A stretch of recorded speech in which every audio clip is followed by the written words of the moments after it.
nabadde mukuzika nga ndaba kana akavuka ka Kenzo mbukayina abakoine mundu mbukalina bano Kenzo oli mubbi nti otya abantu nti oyina be wabba otyo kukuba chichi wakola kyenyenye ekyo just mbu kati mbuchi Choba Museveni amala nabimbisa bana abantu ne balowooza mbu bakitalo okuba abawe mundu n'obumotoka kati munnange ne batandika okwerijjira ku bantu otambuza gundi bigundi bya kufiirwa otambuza kikati nakyo kyetaaga okubeera n'obukuumi mbunno bakukuuma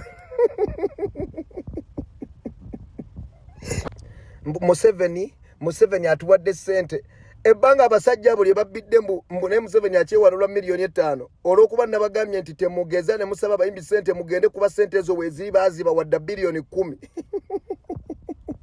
kakati mutane mbu Museveni $5,000,000 Museveni yagala tumwebaze tuli omwana agambye mbu $5,000,000 babadde tebasaanidde na kuboogerako na kubwebaza tikubanga ssente za Munnayuganda ate mbu ekirala lwaki aba atambula ne security jjukira twamulaba wali mukulu Edirisa Musuuza bwe yatuuka wali n'agamba nti bannange wano ndi waka mugende mukole ebyammwe wano teri asobola okunkwatako era security ye ne badda wabbali so no kyagamba nti ekimutambuza ne security kyeki owange so byaffe tubaawo kubanga tugabutuusaako naye ndabyeko omuntu omulala nga akola analysis ku bintu ebyabaddewo mu kuziika ye ng'agamba nti Eddie Kenzo akuze mu bwongo nti tolaba nsonga lwaki abantu abamu tebaagala omuntu ayogere ku Pulezidenti Museveni era Odya agambye nti oba mwagala oba temwagala asigala ye Pulezidenti wa Uganda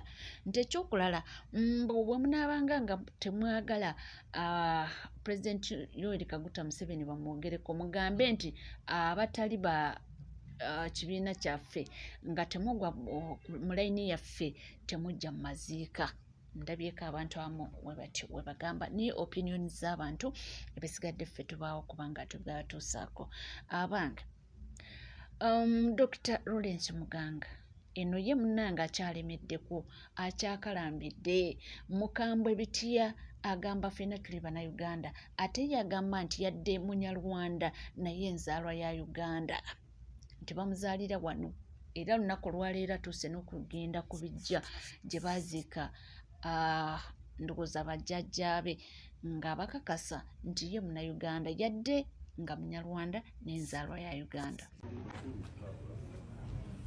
Uganda yaffe ffenna tetulina kuboola abantu abamu tubazze ebbali abalala tubasembeze ffenna tuli omuntu omu naye era njagala kitegeerekeke nti ng'omusoga bwali omusoga omuganda n'abeera omuganda omukyoli n'abeera omukyoli omufumbira n'abeera omufumbira nange ndi Munyarwanda naye ndi Munnayuganda wabula byonna nga bigenda mu maaso onaagamba nti waliwo chance nti Dr. Lawrence Muganga akyasobola okubeera minisita atya leka tunnyonnyole kati yino engeri Dr. Muganga gy'asobola okuddamu okufuna obwa minisita Parliament committee bwe yamugobyeko ekisooka President Museveni alina okubanga amwagala okubeera minisita bw'aba tamwagala ne bw'akola atya bino bingenda okwogera batasobola kubeera kubanga ya appointing section 113 emuwa amaanyi okwa appointing omuntu yenna kyokka ate ne Parliament n'egiwa amaanyi okwa approving abo kati bano aba Parliament si enkomeredde nti kasaba gambo tosobola mbu kiba kiwedde nedda omulimu gwabwe baveetinga President abantu balonza aba baweereza ng'etteeka bwe ligamba kane baba kuba mu ttooki ne bakwata bye babazuddemu wakati mu vetting ne bakola report ne bagimuweereza n'agitunulamu bwe babeera balina amateeka gwe bakootinze nti etteeka ligamba ono talina kubeera olw'ensonga eno n'eno abatasobola kuwa wabula bino wammanga asobola okubikola n'addamu n'akuwa kisooka asobola okuri appointinga n'okusubmitinga nti addamu n'akuwa obwa minisita obwo n'addamu n'akuli submiting eri akakiiko ke kamu naye kino mu kukikola ateekeddwa okukikola ng'otereezezza ebyo bye baateeka mu ripooti bye baga nti bye byakulemesa kati Muganga babanga bagalina obutuuze bw'e Canada n'obw'e Rwanda ng'ate obw'e Rwanda abwewakana kitegeeza okuddamu okumukolako reappointment aba alina okubanga ayina certificate of renunciation nga yalina unsingo obutuuze bw'ensi ezo ng'azirina n'azibatwalira mu kakiiko ne baddamu ne bamuveetinga oluvannyuma ne bamuyisa n'agenda n'akuba ebirayiro mu maaso ga pulezidenti n'afuuka. Ekyo bwe kigaana ng'olwo kaŋŋambe ng'alina bias ku kakiiko kati nga wembiwulira yagamba vice ssentebe w'akakiiko ako Tayeebwa nti amulemesa ne odiyo azirina agamba nti already yali yamala dda okugamba abantu nti otajja kuyitawo era agamba nti ye yamugamba Tayeebwa buli baleeta okubaako be basunsula mbu waliwo minisita gwe basuula mukuna ekijegere kyagenze ku ekitegeeza ayinza okugaana okumuzza mu kakiiko ako. Then kati wano president abajja kusindika ensonga eno mu committee of the full house parliament yonna ng'ogyeko kana akakiiko akatono ak'abantu nga 35 ana asobola okusalawo n'agisindika mu committee eya full house. Kati eno committee of the full house yebegenda okumuveetinga nti bonna batuula ne bawuliriza ensonga ze ne bamuleeta ne yeeyogerako buli point gye baraisinga n'agiddamu n'obukakafu na biki then ne bakuba akalulu akawonna aka house yonna.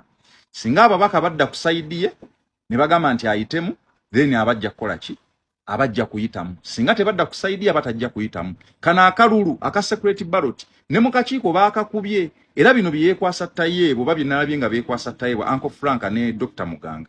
Si bituufu lwakuba oli ye yavuddeyo okwogerera akakiiko nga vice chairman wako ng'ayimiridde mu bigere ebyo ebigambo Tayeebwa bwe yayogedde both yandibadde abyogera naye bagenze ne bakuba security ballot era wabaddewo okuwanyisiganya ebigambo nga wokulaba ku internet nga bamu bagamba abeera balanga bagatabeera. Kati etteeka ligamba mu committee tugende tukube security ballot tulabe oba abeera obulu bagenze obubala ng'obusinga bugamba tabeera minister. Kati ne mu committee of the full house mu plenary bakikola. Kati kino president agenda okukikola ng'amaze already okwogera ne chief whip Dr. General Tacenge n'ayogera n'ababaka b'abenaale nti musajja wange oyo mwagala mu muyiseewo then akalune bakakuba ng'ayitawo naye ateekeddwa okuba nga ayina n'empapula za renunciation certificate of renunciation ey'obutuuze buli bwe bamwogerako obwerwanda ne Canada bw'ayina. Then ekirala asobola ogenda mu kooti. Yes, asobola ogenda mu kooti. I was appointed nengenda mu kakiiko naye akakiiko ne kasala bubi vetting yabadde nfu ng'ayina ne reasons ng'ate ziri valid with evidence nti akakiiko kabadde biased. Nyina audio zino waliwo abaana abajulizi kuba nawulidde agamba nti mubuuze ku opposition abatuula ku kakiiko ako aka committee on appointment bajja babuulira ebyabaddeyo nti babadde basinzira ku Kyabunyarwanda babadde tribalistic ng'olina n'obujulizi si kwogera bwogezi bya social media. Kubanga kooti ejja kugamba leeta obujulizi singa abuleeta nga audio ddala ntuufu siza AI kubanga Muganga kabaka mu AI nga siza AI ng'olina n'abajulizi oba abamu kubatuula ku committee kati nga Rope opposition chief whip n'ababaka b'opposition abalala bana wakati w'abana n'abataano abakkirizibwa okutuula ku committee eyo ne bajja nga bakuweera obujulizi nti ddala kituufu omusajja byayogera bituufu baabimugamba osegeera then baba basobola okusazaamu biri ne bagamba nti baddemu bamuveetinge bupya ate nga tebamuveetingidde mu kakiiko ye kaagamba nti kali biased. So ezo ensonga ssatu zisobola okumuzza naye nga si kyangu naddala nti waliwo ky'oyinza okugamba nti yabadde ayina byakweka. Si kyangu ate n'ekyokubiri nti President Museveni ayinza obutamuzza kubanga public eyina engeri gyekuttemu ensonga eno nga wabaddewo okweyawulayawula kugamba biri tribalistic. Abanyarwanda bali ku saidi yaabwe n'Abannayuganda bagamba nedda tetujja kukkiriza. Kati ayinza okusalawo ekyo n'akireka ate n'engeri Dr. Muganga gy'akikuttemu ng'akulembeza nnyo ekyokuba nti bamurejectinze olw'okuba Munyarwanda. Bino President tabyagala. Tayagala kuwulira muntu ng'owa ensonga yo naye ng'ogiyimiriza ku ggwanga. Bankoze kino kubanga ndi wa ggwanga lino. Tabyagalira ddala. Sima bankoze kino kubanga ndi wa ddiini eno. Ebyo tabyagala. Era lazima chances za Muganga ziri very less okudda. Byonna yaddenga yabyogedde naye chances ze z'okugamba nti asobola okubeera minisita n'eno mu ggwanga Uganda ntono nnyo. Nga tuvuddeko ebusoga bali mu kungubagira Musaayi muto abadde muyimbi nga bamuyita Bikolobero. Abadde muto nnyo abadde akyali muvuka naye yalumbibwa ekirwadde ye kyeyavangayo n'alumiriza mu maaso ga kamera nti muganda we yamuloga. Muganda we gwaddako era nalaba waliwo interviews ez'enjawulo ng'agamba nti ekibadde kimussa oba kyaviirako muganda we okumuloga nti Kayumba abadde alina ennyumba gy'azimba naye ndowooza musajja wattu yakungaanya obusente bwe ennyumba n'agisitula mu wiiki emu kyagamba nti nalaba akayumba akajja muki mu maanyi gange naye mbu mukulu we tekyamuyisa bulungi era agamba bulijjo akyogera lunye nti abadde muganda we nga ye gwaddako kwegamba nga gwalumiriza okuba nga amuloga nga mukulu we naye bambi ayavudde mu bulamu bw'ensi eno era nagambye nti bannayuganda nti mufiiriddwa nti omwana abadde talented nnyo oba bannayuganda mwe abakiwuliriza bulungi busoga kossa ne uganda amazima go gali nti tusubiddwa omwana nkiddamu busoga kossa ne uganda amazima go gali nti tusubiddwa omwana amazima go gali nti tusubiddwa bikolobero amazima go gali nti tugenda kulwawo okuzzaawo bikolobero banange kyembagamba ge mazima njagala otunulire vidiyo ezo buli vidiyo gyentaddeawo olabe ebikolobero enneeyisa gy'abadde yeeyisaamu ekisooka bikolobero abadde abeera simaati awo mu busoga ndowooza ng'ogyeko landi soja yekka tewaliwo omuyimbi mulala abadde asinga bikolobero kwambala bikolobero abadde ayambala bikolobero abadde alabika bulungi bikolobero abadde yeetekamu ssente naye ekisinga okwewunza saaza kakati bikolobero mufu banange kikwasa ennaku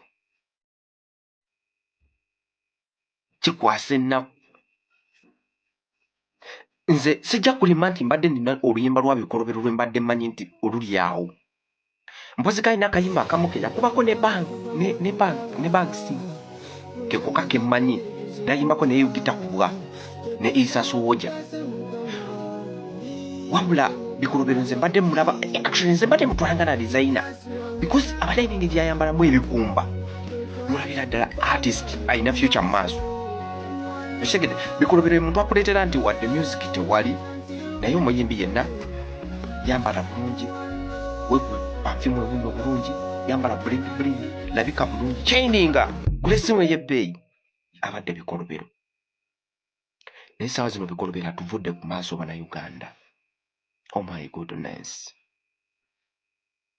afudde mwana muto allahumma salli omulabako ku interview emu era ng'agamba nti talina ssuubi nti ajja kuwona ne bamubuuza lwaki n'agamba nti munnange omuntu wandoga gy'ali awandaba ate ekyokulala ebintu yabigula yabireeta mu nnyumba nti ayagala bugagga kitegeera ekintu ekyo so simanyi oba muganda yoyo abaddewo ku lumbe oba tabaddeewo naye nga omwana ono yavaayo n'alajjanako n'agamba nti bamusabye millions 2 oba n'ente 2 n'embuzi n'enkoko ng'asaba bamusondereko naye ndowooza bambi tekyasobose kitalo nnyo era kitalo ddala sawo nga tuvuddewo nga tweyongerayo mawulire ag'enjawulo omwana abuuziza pulezidenti Yoweri Kaguta Museveni nti watubuuzizza mbu tunakye Dubai n'ayongerezaako awo ebigambo munnange nze kandukwongere Ssaabagwa Museveni watubuuzizza otya tunonakye Dubai oli musiru kiraba ogutwe oli musiru tunonakye Dubai gwe baminisita 8 bonna obakozesa ki eyo parliament ekolamu kyababaka 5 n'okusooka bw'oba awulira toyagala munnayuganda kufuluma bweru wa ggwanga lwaki tokwata abo baminisita 8 bonna b'olina n'abamu b'okyayongerako eyo mu nkukutu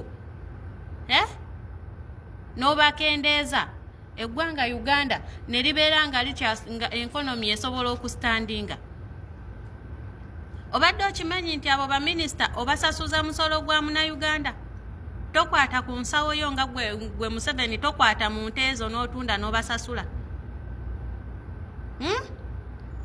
obadde okimanyi nti ba member of parliament 5 n'okusoba obasasula ku musolo gw'abannayuganda tokwata ku nte ezo n'otunda n'obasasula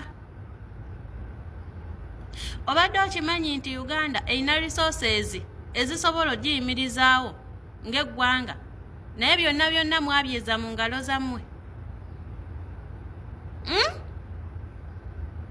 Kati omunnayuganda ayambibwa atya? Mwatulekere ekkubo limu kufuluma nsi yaffe, teri kirala. Ate ssebo kati katuleekaanira mu gutwe. Omwana n'atandikawo akabizinensi ne mukabigika omusolo anti luwe kagwa ne mukanyuunyunta ne kagwa nga option yasigazeemu yakufuluma nsi yatambula agende. Ate ssebo otuleekaanira bw'Abannayuganda munona kye Dubai oli kisiru. So woba owulira toyagala Bannayuganda bafulume eggwanga, sala ku baministers abayitirivu be tulina mu Uganda awo. Ensi Uganda nsi ntono nnyo ndowooza ekola disitulikiti emu mu nsi z'abaana abawalabu. Ka disitulikiti kamu we kati kakola Uganda namba. Naye n'osanga Uganda nga MP simanyi ba MPs tulina 5 n'okusoba, simanyi ba ministers 8, simanyi local government, simanyi LC1 mayor, simanyi biki. Obasasula mu nteezo oba ozijja mu musolo. Ddala omwana anaayimirizaawo atya bizinensi akoleeka nga buli kimu kyakaweereege. Basaleko obungi sente z'obadde obasasula zidde mu bantu. Teri agenda kwegomba kujja mu musana gwenu. Zino ssaawa ziri 4 naye omusana guno ogusiikiramu n'amagi. Teri mwana wa muntu yandiyagadde kujja ku kyeyo. Naye olw'obusiru bwammwe n'omutima omubi n'okweyagaliza mwerabanga mmwe bantu mwekka. Lwaki otuleekaanira? Totumanyiira. Bw'oba wasalawo kukwonoona nsi tuleke. Kyewo ky'ogamba temufuna musolo gutuvaamu eno abali ebweru w'eggwanga. Temugufuna. Gwo nga togwogerako. Kalabe olutwe. Nga togwogerako. Mwana nakye Dubai. Kasama. Temutumanyiira. Wano nalabye ono Luzzi bulijjo atuleekaanira naye ng'agamba mbu yakola ekyuma ky'obuwunga naye ng'omwezi simanyi akola miliyoni 2 ne bamuleetera biru y'amasannyalaze nga ya miliyoni 15. Ate naabaza amasannyalaze gokka tannabala musolo gwagiweera, tannabala mazzi, tannabala rent wa kifo, abala just masannyalaze gokka miliyoni 15. Era yakabekereza agamba kyagwa naye nga be babadde batutendera waneno gavumenti ennungi okufa obufi. Mmwe temuddamu twasamira, temutuleekaanira, buli omu asigale mu layini ye. Gwe Museveni gwe kaleega olutwe olutayina nviiri. Atya agambye kaleega olutwe olutayina nviiri. Ono yagwedde ekigambo ekyo kyalumya abantu bangi. Ekyedubayi ekyo mbu banoonya kyedubayi wasigale waneeno mu ggwanga Uganda naye nga naye akimanyi nti mu butuufu wano mu ggwanga Uganda tetulina mirimu. Era akimanyi nti ekitwala abaana e Dubai kunoonya mirimu nangeri gyasobola omuntu okusavaivinga waneeno Uganda zino okufuna akasente omuntu asobole okubeesaawo obulamu. Naye yavuddeyo n'atugamba nti Uganda paradise. Nti oleka otya paradise ate ogende ewa eyo ku ddungu. Naye abaana bavuddeyo kubanga bamwanukula era kwaba bamwanukudde oyo bw'atyo naye bw'asobodde okubanga ayogerako. Oli mulabi mulungi, omulabi wa NCK TV, weebale kubanga oli naffe, weebale kutambula naffe. Tusiima nnyo nno era tusiimira ddala. Tugamba nti tojjanga okwo olw'omukwano omungi gw'otuwa era naffe tuyama nti tujja kubangawo kubanga tukuweereza buli dakiika buli katikitiki. Kigenda gitya eyo yonna gye muli abawangalira emitala w'amayanja, mwebale kutambula naffe. Tusiima nnyo era tusiimira ddala. Mwebale kuba naffe, mwebale kutuwagala. tubaagala nnyo era tubaagalira ddala musigale naffe tukyalina amawulire mangi nnyo temuvaawo.